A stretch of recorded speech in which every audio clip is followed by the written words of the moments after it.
You've got it good, don't you? Your work is to look at expensive clothes and dine at fancy restaurants. I'm so jealous. Ever since we got married, my husband, Mike, hasn't been able to keep a job. Maybe he thinks everything will work out since he's married into my family?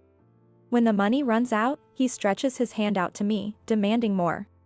Until last year, my mother used to scold him, saying, "The breadwinner of the family shouldn't change jobs so frequently." But now that she's gone, I've started to wonder how long I have to put up with his behavior before it changes. I never imagined that such a shocking development was about to unfold.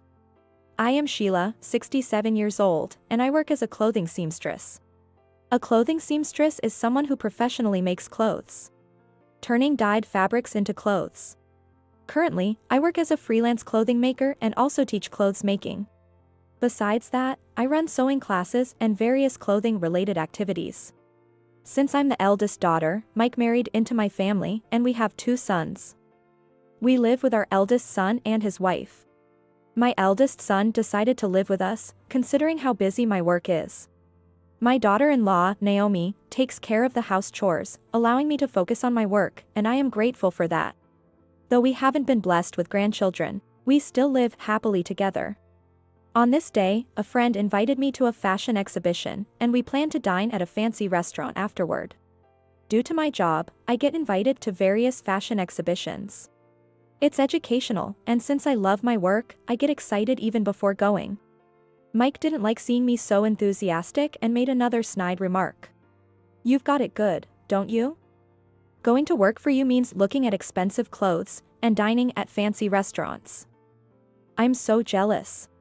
If you want to go to fancy restaurants, why don't you get a job? Have you thought about the future?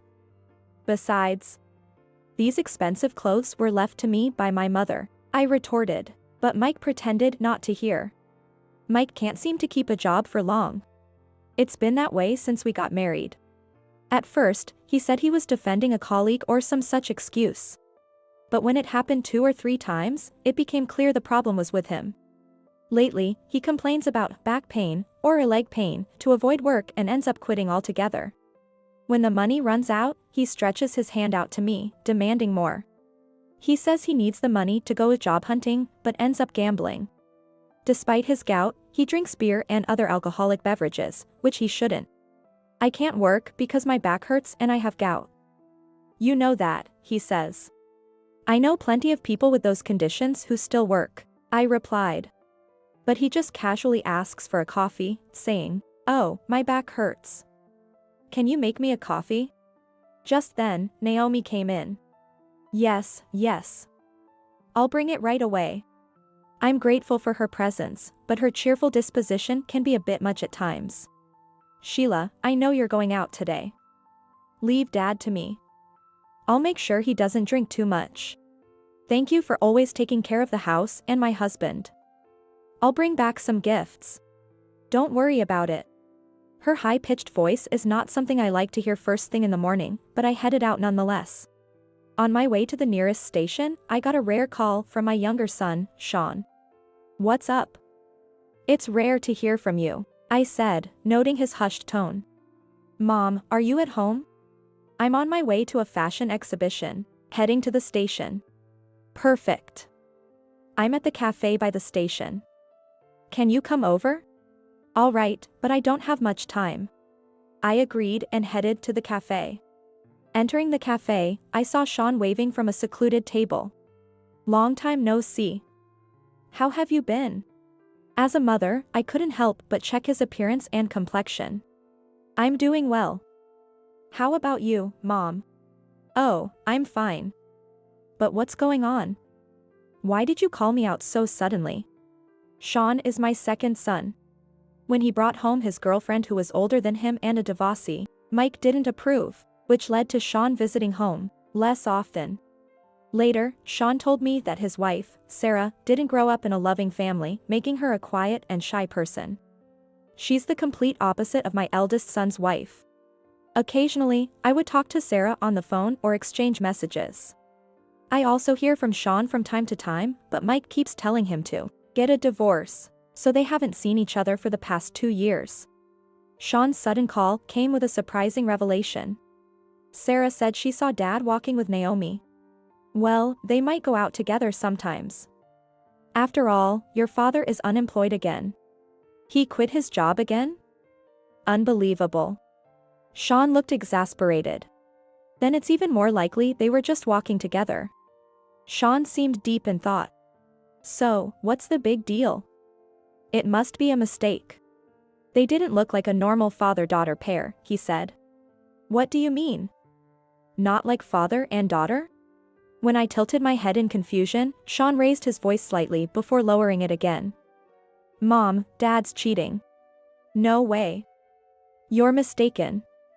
He must have been with someone else. That's not like him, I said with a laugh. But the timing of the exhibition was approaching, so I left the cafe and headed to the station. Despite brushing off Sean's words, I couldn't help but feel a bit unsettled. Mike isn't particularly suave or a bad boy type. He's not bald or overweight, but at the fashion exhibition, I was apparently distracted. Even my friend noticed and asked, "What is wrong with you?" So, after the exhibition, I skipped the fancy restaurant and headed home. I'm home. The house was eerily quiet. Thinking they might be out, I was surprised when Mike and Naomi returned, laughing together. When they saw me, they quickly distanced themselves. Oh, I thought you were having dinner at a fancy restaurant? Mike asked suspiciously. Naomi, in her usual high-pitched tone, asked, Are you feeling all right? Yeah, just a bit. But where were you two? They exchanged a quick glance. Well, Naomi said she'd never gambled before, so I thought it'd be educational. She hit the jackpot, so we went out to eat. Mike explained quickly. Naomi, was it really your first time gambling? You won so big. It's true. You must have chosen a lucky place, she said, laughing. At that moment, Mark, Naomi's husband, walked in, having overheard the conversation. Don't teach Naomi bad habits, Dad. What if she becomes addicted to gambling? He scolded. Sorry. We won't go again. Naomi apologized, but Mark was clearly upset. Mark is serious and doesn't gamble or smoke. He drinks only a little, making his choice to marry Naomi a mystery. Maybe it's because Naomi is beautiful? Well, that's not important. Here, Mark. I bought some Michelin-starred sweets for dinner. You're so boring and serious, Mike said, handing over a small box while stumbling slightly from the alcohol. Mark offered to share, but I couldn't bring myself to eat, thinking about Sean's words. Mark also worried if I was really feeling unwell. A few days later, I was searching for clothes that was a keepsake from my mother. I realized that one of my clothes was missing and couldn't be found anywhere. It was one of my favorites, and I really wanted to wear it out, but I couldn't find it anywhere. As I searched everywhere, Mike said, What are you doing? It's so noisy.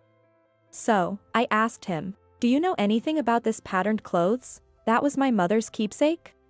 But he replied indifferently, All the clothes you have look the same to me, and showed no interest. That day, Mark, who had the day off, said, Grandma's clothes, and helped me search, but we couldn't find it. Mark was very close to my mother. When she passed away, I knew he felt lonely and heartbroken. He was very attached to his grandmother. I couldn't understand where it could have gone, but since I was short on time, I decided to go out wearing different clothes. My mother passed away last year due to illness, but she used to work in sewing classes. My father died in an accident when I was in high school. Despite working, my mother sent me to a fashion design school. She left behind many clothes because of her work. She had many students who admired her, and I am proud of my mother. Seeing her dedication, I wanted to work in the clothing industry too. I hope to pass this work on to Naomi, but lately, people have lost interest in this, and Naomi seems uninterested. My grandmother's clothes were made with great care. I work with pride, believing that I must honor and cherish what my mother held dear. However, Mike has never shown any interest since before we got married. We met through a friend, so it was like an arranged marriage. My mother seemed to see through his laziness. I often complained about him, and she would defend me, but now I wonder if he was the right person to marry against her objections. One day, Mike was about to go out, saying, "I am looking for a job," carrying a bag. I asked suspiciously what was in the bag. His behavior was odd, and he only said, "It's none of your business." When I forcibly took the bag, I found my mother's missing clothes inside. I was shocked and shouted, "What is the meaning of this? What were you planning to do with these?" He shamelessly replied, "You have lots of them. What's wrong with selling one for money?" I was exasperated and could only sigh. "These are my mother's precious keepsakes. I won't sell it," I said, taking it back. He seemed to want to say something, but I quickly put them in the chest of drawers. To me, these are treasures, but to him, they are just things to sell for money. It made me deeply sad. I realized I couldn't trust him at all. I might want to put a lock on it. I decided to tell Mark what happened. He said, "It's a good idea to put a lock on the drawer. I know a furniture store that can do it." Soon, we had a lock installed on the chest, and while moving the clothes, I found 2 more missing. I assumed Mike had taken them, but I didn't ask since he would deny it. Instead, I placed a recording device under the table. I didn't like the idea, but Sean insisted. The recording captured something beyond my expectations. Right after I left for work, I heard footsteps of Naomi coming downstairs. "Mike, Sheila put a lock on the drawer. You can't steal the clothes anymore." Mark said he introduced a contractor. Doesn't that make him suspicious too? No way, he's just a straight-laced guy who loves his mom. So Mark's a mama's boy, huh? Their laughter echoed through the recording. After that, the tape only captured sounds of Naomi starting laundry and cleaning. I didn't gather more evidence because I didn't want to hurt myself any further. Instead, I quietly began preparing for a divorce, feeling torn about how to break the news to Mark. Where to start with the divorce preparations? The house is entirely in my name. A few weeks later, I was invited to another fashion exhibition and decided to go. I told Mike and Naomi that I would also be dining out, and left the house. Staying at home only made me think unnecessary thoughts, so I thought going out would be a good distraction. I realized my recent lack of appetite was likely because of hearing their conversation, so this time, I planned to go to the fancy restaurant I had missed last time. Despite it being work, I enjoyed spending time with people who shared my passion for clothes. Engrossed in conversation and having had a little to drink, I couldn't help but vent a bit.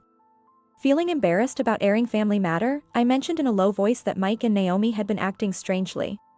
In my quiet tone, I clearly heard voices from the next room. Voices I recognized. Could it be a coincidence that Mike and Naomi were in the next room? Her high-pitched voice was unmistakable. I considered confronting them, thinking they might be out gambling and celebrating again, but as I listened to their conversation, I quickly called the police. My friend, noticing my pale face, started recording with her phone. I was trembling and felt like I might break down. A few minutes later, I heard police car sirens. "Which one of you requested protection?" I did," I managed to say, making my way to the restaurant entrance. The sirens caused a stir inside the restaurant. Mike and Naomi emerged from a private room. "What are you doing here? I could ask you the same question. Are you the one seeking protection from your husband?" "No, it's from him and this daughter-in-law." "What's wrong, Sheila?" "I'm just here having dinner with Mike," she said, pretending innocence. My friend then said, "We recorded everything," and played the recording on her phone. The recording revealed their plot. Mike had been fired for embezzling money and was trying to sell my clothes to cover the damages. They were also in a relationship and had been slowly poisoning me. Their conversation was filled with insults about me and Mark, making me want to cover my ears. I was so terrified that I sought police protection.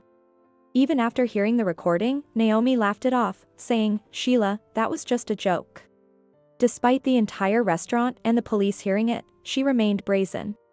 Mike tried to laugh it off, saying, "This is just a family matter. You shouldn't bother the police with it. The recording alone is not enough." The police hesitated, and then Mark arrived. After I called the police, I also contacted my sons.